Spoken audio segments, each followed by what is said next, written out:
My name is Vivian. I'm the co-founder and CEO at ELSA. We are the world's best AI using voice recognition technology to help language learners around the world improve their English speaking skill. We started the company in 2016, and since then we had grown our user base to about 30 million users in different parts of the world. Our main markets is Vietnam, India, Indonesia, Japan. We recently expanded to Latin America and a growing user base in Europe as well. We so far have raised about $30 million from investors in the Bay Area as well as Asia and Latin America. We got selected into Endeavor in late 2019.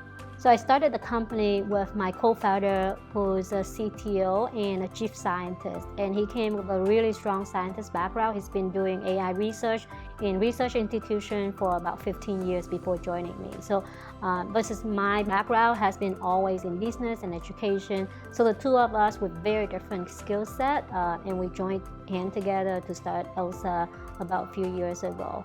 One of the earlier challenges that I have with my co-founder is probably the difference in communication style, because we two have very, very different backgrounds. I'm a very non-tech background and he's a tech background, but he's also a scientist background. And an example would be that as a business person, I want everything very accurate, right? Exact and specific. When are you going to be done with this research or feature? At what point in time are you going to be able to finish? How much resources are you going to be able, how much resources are you going to need in order to do it? Versus for him in research, everything is very uncertain because it's a black box. He doesn't know what's going to come out of it. So he won't be able to commit to me, I will be able to finish in 3 months or 6 months or a week. And I don't know whether I'm going to be able to deliver something that's accurate, that's working, because it's unknown to him as well. So that's very vague from my business perspective, but it's extremely hard for him to commit to that level of accuracy when I'm asking him for that. So communication is a big difference between me and him at the beginning, and that takes quite a bit of learning for us to adjust. And I started learning that, hey, he's very uncomfortable in being pushed for that kind of accuracy and the level of specific information that I needed. But if I ask a question the other way around, he might be able to give me some information that is enough for me to make that decision for the business. And it would be like, hey, not telling me the timeline, but tell me the level of complexity of this feature, how complex it is from 0 to 10. And how confident are you in able to achieve the desired result? And he would be able to say, I'm 7 in confident, meaning that, hey, that seems to be not high enough confidence, and there's some risk that we have to be aware of. And then, hey, the t-shirt size for your efforts, is that an extra large or is it extra small? And I would be able to gauge, like extra small would be probably 2 weeks with high confidence, extra small would be 3 or 6 months, right? And so asking the information in different ways that he and his team is a lot more comfortable will then give me the information that I can digest and synthesize and triangulate and still give me the information I need to run the business efficiently. And it was a big learning. Of course, it's a give and take, right? He has to be willing to give me some, even though he's not 100% comfortable, and I have to be willing to take a little bit, even though that's not exactly what I need. And then together we can compromise and figure out, hey, is that enough information for you to make a decision? If I need more, then what else can I ask him in a way that he's comfortable in sharing that? And I think that's very important for us as a company, because as we grow, at the beginning it's he and me, it's very easy, right? But as we grow, not everybody in the same has the same level of complexity in understanding the information, or has the same patience and understanding in trying to ask the information in so many different ways. And so at the leadership level, if we're willing to compromise and work through that communication style and trying to get the information in different angles, I think the team below you will then learn and adapt and change the communication style to fit with each other as well. Having a co-founder with a completely different background, of course, has some challenges in communication at the beginning because we look at things very differently. But one of the very positive upside for us is that as a non-tech background, I have no background in AI, you tend to be really naive in terms of the complexity of the technical questions that you're asking the team to do. So usually as a business person, everything seems to be possible, right? You just have to look at the different solutions. Versus a scientist, they usually think of the constraint, hey, if I don't have enough data, I can't really do that.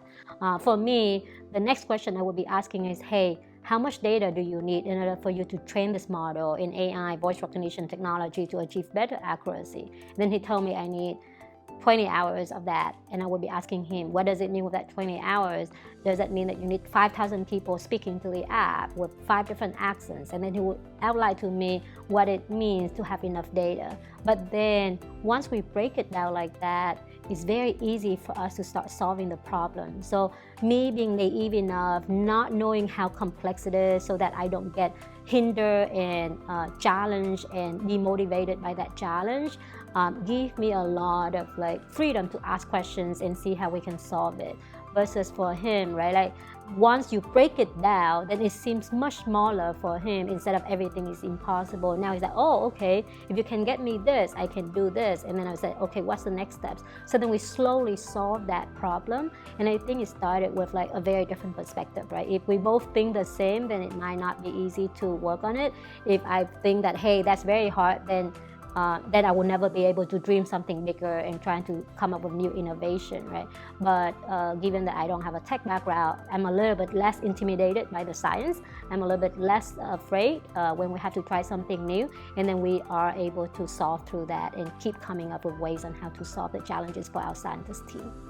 Working with communication is an ongoing challenge, right? Like you gotta learn to work with a person coming from different background, and as a team, you want people from different backgrounds to complement you. So for any company, having diversity in the team is extremely important because different people bring a different skill set.